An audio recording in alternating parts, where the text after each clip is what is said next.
ہماری فیملی میں ایک ماں ہے اور ایک اس کا بچہ ہے، اور ان کے بیچ میں ایک ڈائلاگ چل رہا ہے اور میں سن رہا ہوں۔ ماں جو ہے وہ بچے کو کبھی کہہ رہی ہے بیٹھ جاؤ، کھڑے ہو جاؤ، یہاں چلو، وہاں چلو، ادھر بیٹھ جاؤ، اچھا یہ نہیں کرو، اچھا صوفے سے چھلانگیں مت لگاؤ، یہ مت کرو، یہ والا ٹوائے چھوڑ دو، وہ والا ٹوائے دے دو، اس طرح کر کے اس کو آرڈر اراؤنڈ کر رہی ہے۔ اور بچہ جو ہے یہی کوئی تقریباً 4-5 سال کا ہے۔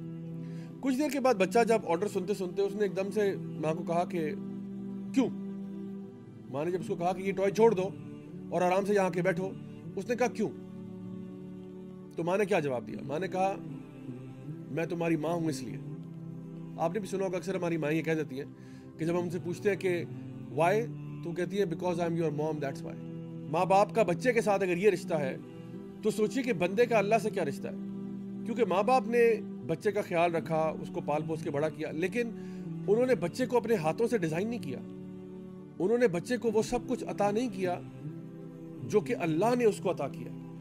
اللہ اصل میں وہ ہے جس نے انسان کو تخلیق کیا، اس کو پیدا کیا، اس کے لیے نرشمنٹ کا انتظام کیا، بندوبست کیا، اس کو عقل دی، سمجھ دی، وہ ساری کوالٹیز اور سارے ایٹریبیوٹس دیے جو اس انسان میں ہیں۔ تو سوچئے کہ پھر اگر بچہ ماں باپ کے ساتھ یہ رشتہ رکھتا ہے کہ وہ جانتا ہے کہ اگر ماں باپ کو حکم دے تو اس کو ماننا چاہیے، تو بندے کے لیے کتنا ضروری ہے کہ جب اللہ کوئی اس کو حکم دے تو وہ حکم کو مانا کرے۔ اچھا، یہ جو اللہ تعالیٰ کے احکامات ہیں نا، اصل میں اسلام کا مطلب یہ ہے کہ اللہ تعالیٰ کی اوبیڈینس میں آ جانا، to submit, to surrender yourself to the commands of Allah سبحانہ وتعالیٰ، اپنے آپ کو اللہ تعالیٰ کے آگے سبمٹ کر دینا۔ جب اللہ کا حکم آتا ہے تو کہنا سمعنا و اطعنا، وی ہیئر اینڈ وی اوبے، اللہ کی بات ماننا۔ کیوں؟ کیونکہ ہم جانتے ہیں کہ اللہ نے ہمیں پیدا کیا، اللہ ہمارا خالق بھی ہے، مالک بھی ہے، رازق بھی ہے، اور اللہ ہم سے بہت بہتر جانتا ہے۔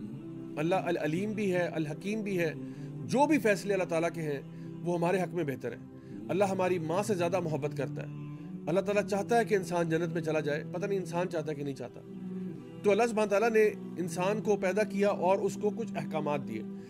اب ایشو یہ ہے کہ یہ جو احکامات ہیں، کبھی کبھار ایسا ہوتا ہے کہ ہماری سمجھ میں آ جاتے ہیں اور کبھی کبھار ایسا ہوتا ہے کہ ہماری سمجھ میں نہیں آتے، لیکن کرنا ہم نے پھر بھی وہی ہے جو اللہ کا حکم ہے۔ اللہ تعالیٰ کا دین ایسا ہے کہ جب آپ نے اسلام میں داخلہ لے لیا، اب آپ سمعنا و اطعنا کرتے ہیں۔ دیکھیں، جس طرح میں نے بھی آپ کو تھوڑی دیر پہلے مثال دی تھی کہ جس طرح ایک بندہ یونیورسٹی میں داخلہ لیتا ہے، اب یونیورسٹی سے باہر آپ نے جو مرضی کپڑے پہننے، آپ نکر پہن کے گھومنا چاہتے ہیں، آپ گھومیں، یونیورسٹی والے کچھ نہیں کہیں گے آپ کو، لیکن جب آپ نے داخلہ لے ہی لیا ہے تو اب آپ کو یونیورسٹی کے اصولوں کو ماننا پڑے گا۔ اگر یونیورسٹی میں یونیفارم ہے تو آپ کو پہننا پڑے گا۔ اب آپ کہیں جی کیوں یونیفارم کیوں؟ ہو سکتا ہے وہ آپ کو جواب دے دے کہ جی اس لیے، ہو سکتا ہے وہ جواب نہ دے، بہرحال جواب ملے یا نہ ملے، یونیفارم پھر بھی آپ نے پہننا ہے۔ اسی طرح سے جب آپ یونیورسٹی سے باہر تھے، آپ صبح 11 بجے اٹھے بھی تو بھی کوئی مسئلہ نہیں ہے، آپ 12 بجے اٹھنا چاہتے ہیں، نو پرابلم، لیکن جب آپ نے یونیورسٹی میں داخلہ لے لیا ہے تو آپ کی پہلی کلاس 8:30 بجے ہے۔ اب آپ کو 8:30 بجے سے پہلے یونیورسٹی میں ہونا چاہیے۔ اب آپ پوچھیں بھائی کیوں مجھے 8:30 بجے ہونا چاہیے؟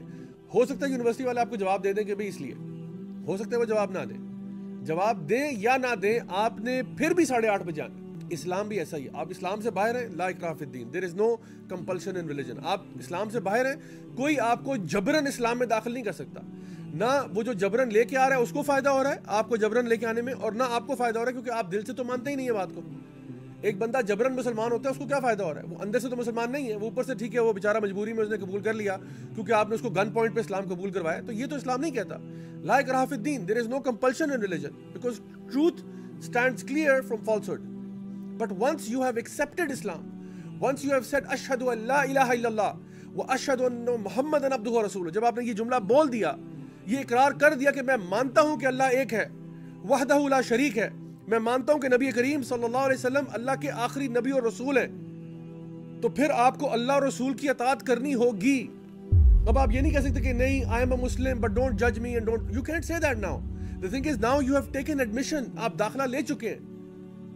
اور اگر کوئی بندہ آپ کو، میں یہی ایڈوائز کرتا ہوں، پیار محبت سے ہی گائیڈ کرے گا کہ بھئی یہ جو آپ کام کر رہے ہیں یہ غلط ہے، ایسا نہیں ہونا چاہیے، تو آپ اس کو جزاک اللہ خیر کہیں، آپ کہیں بہت شکریہ بھائی آپ نے میری اصلاح کی۔ تو چلو اگر کسی وجہ سے آپ سے اسلام کے کچھ احکامات پریکٹس نہیں ہو پا رہے، کچھ ایسی عادتیں بری پڑ گئی ہیں جو کہ نہیں چھوٹ رہی ہیں آپ سے، تو اللہ تعالیٰ سے توبہ کی جا سکتی ہے، معافی مانگی جا سکتی ہے، اور اس پہ انسان مستقل طور پر توبہ کرتا رہے تو کیا ہوتا ہے، ایونچولی وہ گناہ چھوٹ جاتا ہے، ایونچولی وہ برائی چلی جاتی ہے۔ لیکن مسئلہ تب ہوتا ہے جب انسان توبہ کرنے سے توبہ کر لیتا ہے، وہ یہ اپنے دماغ میں بات بٹھا لیتا ہے کہ اب میں توبہ نہیں کر سکتا کیونکہ میرے گناہ اتنے زیادہ ہو چکے ہیں کہ اب مجھے نہیں لگتا اللہ مجھے معاف کرے گا. تو my dear brothers and sisters, یہ بات اچھی طرح سے سمجھ لیں کہ جب انسان دین پر چلنے کا فیصلہ کر لیتا ہے، جب وہ دین میں داخل ہو جاتا ہے، تو اس کو چاہیے کہ وہ دین کو پڑھے، دین کو سمجھے اور تمام احکامات کے اوپر پورا اترنے کی کوشش کرے.